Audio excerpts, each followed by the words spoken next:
Oke, saya telah tadi saya, eee, minta maaf ya nggak ikut dari awal itu, soal itu. Tapi saya ambil ujungnya tadi, Tapi Andi judulnya ini Malarangeng buruk nih. terutama. Ujungnya apa ujungnya? Judulnya KPU sahkan Prabowo Gibran sebagai presiden dan wakil presiden. Benarkah Jokowi intervensi keputusan MK?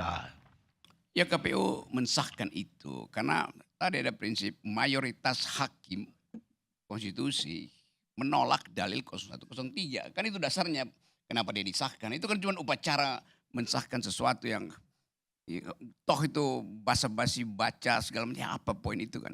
Jadi orang balik lagi pada dinamikanya di mana itu, kawah candra di mukanya ada di Mahkamah Konstitusi itu. Dan itu yang menerangkan pada kita bahwa kita ingin ada suatu kualitas baru dihasilkan dari mahkamah itu. Ada bicara tentang mari kita mulai untuk transisi itu kekuasaan. Iya, tapi transisi itu artinya beralih dari satu kualitas ke kualitas berikutnya kan. Itu namanya transisi itu. Waktu kita lakukan transisi, carry over di situ the illegitimate, apa namanya, illegitimate, apa ya, suka yang tidak legitim itu, anak anak haram konstitusinya itu ikut juga carry over ke situ kan. Jadi bagian-bagian yang disinyalir sebagai sesuatu yang buruk akhirnya carry over. Buktinya apa dia carry over? Besok 25 April, Hari Otonomi Daerah, Jokowi akan memasangkan lencana pada dua anaknya tuh. Satu Gibran, satu adalah Bobi itu. Jadi orang melihat, oh itu yang dilantik kemarin di Mahkamah Konstitusi di KPU tuh. Sebelumnya Ibu Iriana dikalungkan sendiri lencana oleh Presiden Jokowi. Lihat aja besok tuh 3. Jadi terhubung lagi yang kita sebut kesamar-samaran dari dinasti itu besok menjadi nyata. Kan dasarnya itu. Lalu kita bilang bahwa iya mayoritas sudah putuskan 5 hakim itu. Oh ya dulu juga itu waktu debat apakah bumi ini bulat atau datar, itu debat antara Kopernikus dan Ptolemeus itu. Yang menang memang Ptolemeus. Bumi ini datar. Karena prinsip mayoritas Katolik nggak boleh diganggu doktrinnya.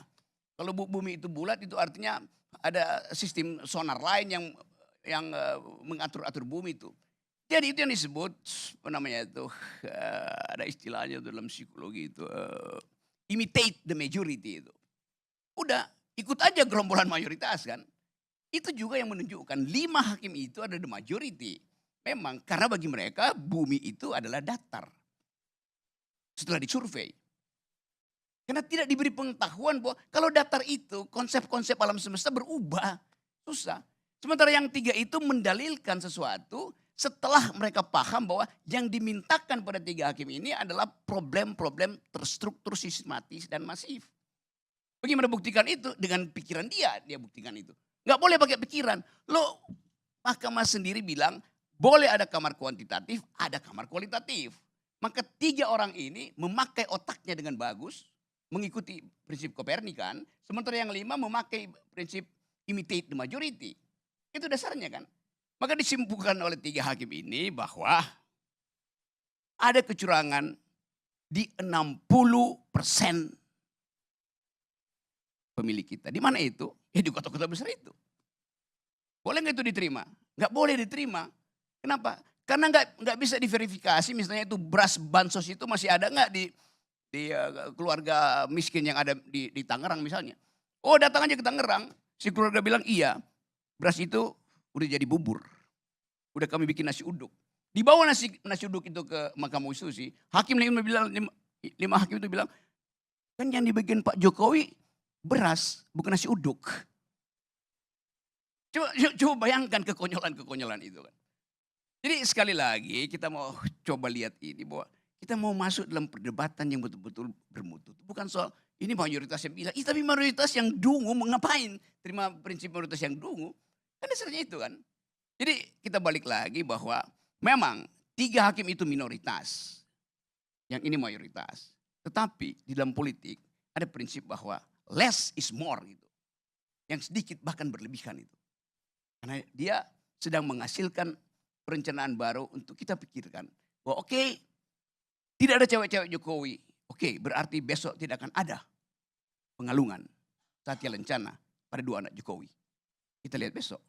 Pasti ada pengalungan lagi. Karena bagi Jokowi yang ada di pikirannya itu adalah kemaslahatan keluarganya. Dari awal kita deteksi itu. PDIP mungkin terlena sedikit, tapi kemudian bangkit pikirannya tuh. Bahwa partai ini mesti didirikan, diasuh secara ideologis itu. Bukan dengan prinsip-prinsip kuantitatif. Jadi sekali lagi bagi saya sebetulnya saya gembira aja bahwa akhirnya harus kita restui kedunguan Mahkamah Konstitusi supaya lengkap. Pembusukan kemarin itu pamannya Gibran itu ya baru cabangnya itu. Pembusukan sebelumnya ya mungkin baru daunnya. Sekarang pembusukan di akar. Dan memang diperlukan pembusukan sampai di akar supaya pohon itu tumbang. Setiap pohon yang tumbang itu akarnya tercerabut itu justru kesempatan matahari untuk menyinari kembali bibit baru di situ kan. Jadi terang benderang pada kita bahwa Pak Jokowi sekarang cemas karena Prabowo berusaha memasukkan sebanyak mungkin partai politik. Padahal prinsipnya less is more itu. Kue yang sedikit itu mesti dibagi dengan Jokowi udah gak cukup akhirnya. Jadi saya kira cerdik juga Prabowo. Masuklah PDIP, masuklah Nasdem, masuklah semua itu. Akibatnya apa? Ya Jokowi tersingkir. Dia dapat bagian yang paling kecil di situ kan. That's politics tuh. Tapi buat kita bukan itu politik. Politik adalah upaya untuk mengembalikan moral, the morality of the public itu. Dan itu yang tidak mungkin kita peroleh hari ini. Jadi oke, selebihnya mungkin kalau ada persoalannya, kita anggap aja bahwa akan ada banyak keguncangan. Ada yang bergembira karena ini malam pengantin demokrasi. Tapi ada yang menganggap bahwa ini guncangan pertama pada kursi kekuasaan. Itu dasarnya kan. Malam pengantin artinya ranjangnya bergoyang, artinya ada kerusuhan hormonal. Tapi pada saat yang sama ada yang akan mengguncang kursi kekuasaan. Karena itu di dalamnya ada kerusuhan moral. Kita pilih, mau nikmati kerusuhan hormonal atau kita mau lihat bagaimana kerusuhan moral itu akan menghasilkan Indonesia yang lebih bermutu.